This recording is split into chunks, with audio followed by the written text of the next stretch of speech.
I saw you in my dream. You're in Carcosa now. I have a dream.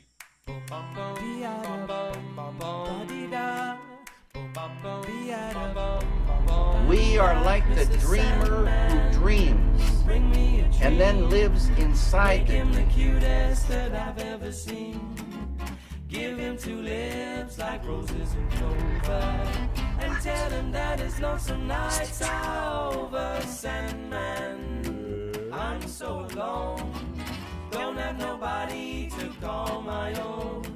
Please turn on your magic beam, Mr. Sandman, bring me a dream. Bienvenidas y bienvenidos a Dim Carcosa, el programa que va de soñar con cosas.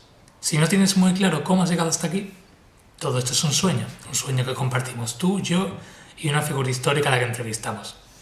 Es una de las ventajas de soñar con la perdida Carcosa. ¿Pero qué significa exactamente eso? ¿Qué es este lugar? Hoy nos adentramos en un rincón turbio de la literatura oscura.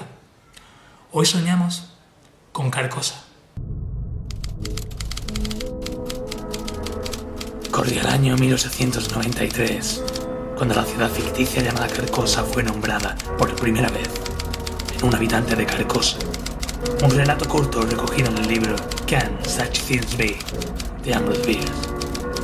La descripción de la ciudad es inexistente. Parece ubicarse en un lugar indeterminado. En este relato, un desubicado transeúnte aparece en un sobrecogedor entorno que no reconoce. Se pregunta dónde está. Se pregunta cómo ha llegado hasta ahí, tan lejos de su ciudad Carcosa.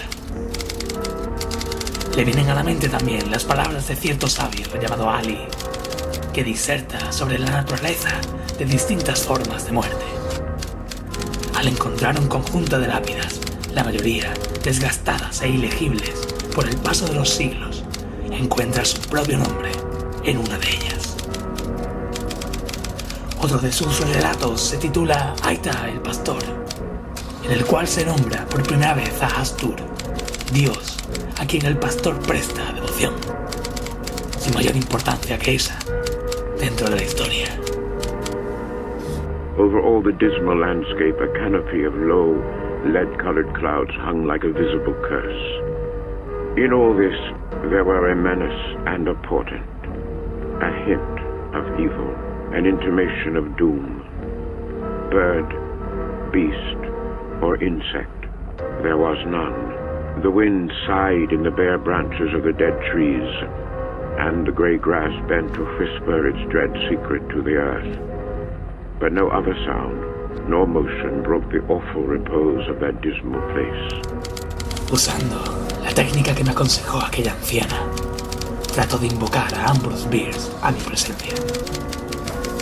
Enciendo la vela que con tanto recelo me cedió, como quien otorga una responsabilidad demasiado grande a alguien quizá no merecedor de la misma, o como quien regala un grave peligro a quien no parece lo bastante versado como para afrontarlo. Un intenso olor a azufre y coco invade mis sentidos, no tan frecuente en lo que a todas luces parece una cotidiana vela de bazar barato. ¿Mr. Brice? Mister, le nombré. En casa me enseñaron a ser educado, pero no hubo respuesta. Ambrose Bierce, Ambrose Bierce, Ambrose Bierce. En mi room le largo un extraño, contesté. ¿Podría contestar unas preguntas? No, quizás atisbo algo de sarcasmo en su respuesta. A fin de cuentas, el hechizo es inquebrantable. O eso juró la anciana mientras se besaba las puntas de sus dedos, colocados a la manera italiana.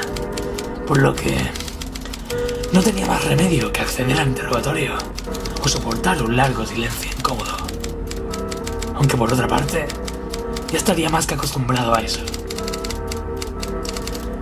Ambrose me contó cómo había nacido en 1842, en el seno de una familia calvinista y puritana en Ohio. No fue el único entre sus hermanos que acabó perturbado en ese entorno familiar. Uno de ellos se fugó para acabar de forzudo en el circo, y una de ellas se fue de misionera a África, destinada a ser devorada por caníbales. Él, aún adolescente, recurría a la gerontofilia con una señora de más de 70 años. Años después, ya adulto, llegó a definirla como aún atractiva. Me habló sobre su trabajo como periodista en San Francisco. Fue columnista y después editor. Y rápidamente pasamos a tratar sobre sus escritos. Cómo admiraba y había sido influido por Edgar Allan Poe y Nathaniel Hawthorne, así como el legado de Mary Shelley y su entorno mientras escribió en Londres. Cómo había decidido, cumplidos los 70 años, cruzar la frontera mexicana para unirse a la revolución, y sin saber muy bien por qué, de pronto se encontraba en este lugar.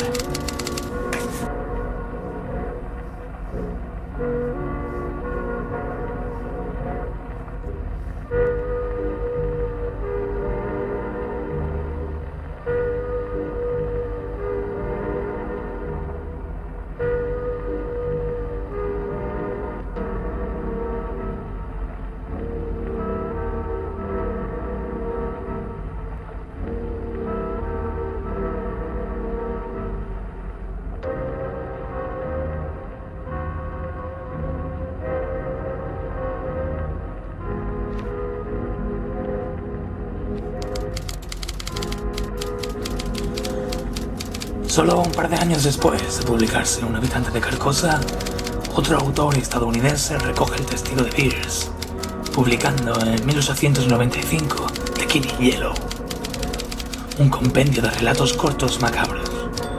Los 4 primeros relatos comparten la premisa de que si alguien dentro de la historia abre tal libro, homónimo al que el lector tiene en las manos, comienza un irrevocable camino a la locura y la desesperanza. También introduce por primera vez el signo amarillo, un glifo que, aunque no es descrito en apariencia, tiene la capacidad de afectar a cualquiera que tenga una copia del mismo, aunque sea por accidente, haciéndole susceptible de ser controlado por el Rey de Amarillo. Aunque no se afirma, se sugiere que tal rey habita en la misma dimensión donde se encuentra Carcosa. Con frecuencia se pregunta: ¿has visto el signo amarillo? El libro contiene alguna especie de obra teatral inacabada, solo mostrando un par de actos de la misma, una de las cuales se convierte en una oda a la mística ciudad. Along the shore the cloud waves break, twin suns sink behind the lake. The shadows lengthen in Carcosa. Strange is the night where black stars rise, and strange moons circled through the skies. But stranger still is lost Carcosa. The songs that the Hades shall sing, where flaps the tatters of the king, must die unheard in dim Carcosa. Song of my soul, my voice is dead. Die thou unsung as tears unshed shall dry and die in lost Carcosa. A pesar de que se le atribuye cierto peso, Lovecraft no desarrolla más el misticismo de Carcosa, pero sí incluye tanto el lago de Ali, homónimo del sabio en Un habitante de Carcosa, Hastur como deidad, y el signo de amarillo entre los nombres asociados a sus dioses primigenios, debido a su gusto por el libro de Chambers.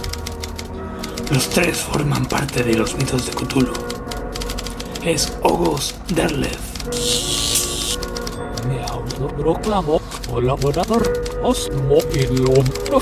A partir de sus obras establece que Hastur, dios primigenio medio hermano de Cthulhu, se manifiesta como el Rey de Amarillo, a modo de avatar, o bien es directamente él mismo, y habita en la misma Carcosa.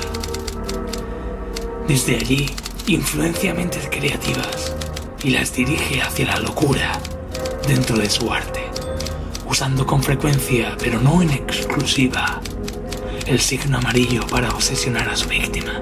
¿Has visto signo amarillo? Va vestido con ropajes amarillos y usa una máscara pálida e inexpresiva.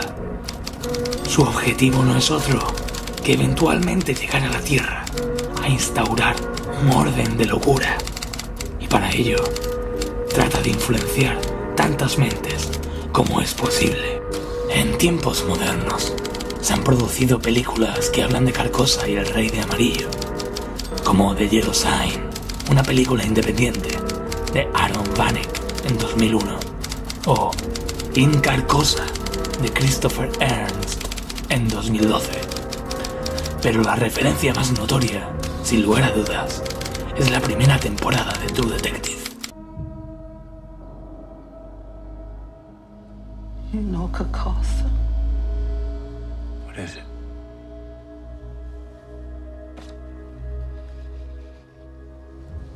Him who eats time. Him robes. It's a wind of invisible voices. Mineral rights, my ass. What y'all doing? Rejoice. Death is not the end. Rejoice. You need to leave now. Death is not the end. You need to leave. You know Carcosa. You rejoice.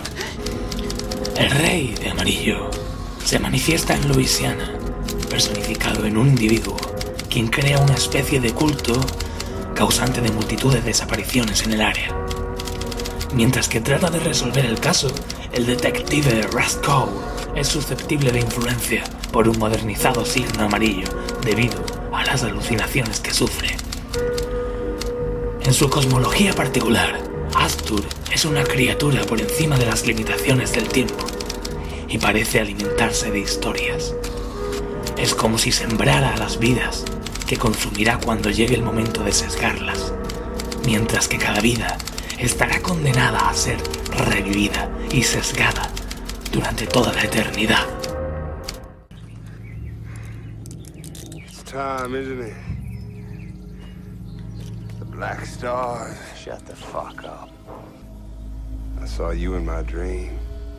You're in Carcosa now. With me. He sees you. You'll do this again. Time is a flat circle. I said, Nietzsche, shut the fuck up. Why should I live in history, huh? Fuck, I don't want to know anything anymore. This is a world where nothing is solved. Well, someone once told me time is a flat circle. Everything we've ever done or will do, we're gonna do over and over and over again. And that little boy and that little girl, they're gonna be in that room again. And again. And again. Forever. La última referencia notoria incluye a George R.R. Martin, ya que la ciudad de Carcosa se encuentra en el universo de Juego de Tronos, justo en el extremo oriente de su mapa conocido. No desarrolla su historia como es habitual en los escritores que le preceden. Solo refleja en sus libros que es una ciudad legendaria, junto a un gran lago llamado The Hidden Sea, gobernada por un hechicero que se ha autoproclamado el 69º emperador amarillo, aunque la dinastía cayó hace miles de años. Bueno, pues ya está. Señor, el capítulo ha terminado. Deberías quitarte la máscara. Debería. Sí, deberías. Ya todos nos hemos quitado los disfraces. Yo no llevo